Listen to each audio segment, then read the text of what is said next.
Well, an apology tonight from the new head of USA Gymnastics for comments that she made during an interview that appeared this morning on the Today Show. Lili Luing is a former gymnast, and she talked about her experiences with Dr. Larry Nassar. I was seen by Larry Nassar myself. You were? I was, but I was not abused by him, and the reason why I wasn't abused by him is because my coach was by my side when he saw me. I was seen by him in a public setting, and so I understand what the setting needs to be like in order to ensure safety for our athletes.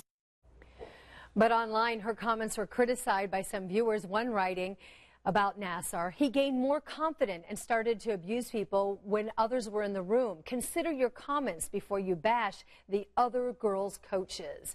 In a response to that, Luing went to Twitter saying, in part, I understand how my comment seems insensitive. I apologize, and it is wrong to suggest that I could have a solution based on my experience alone.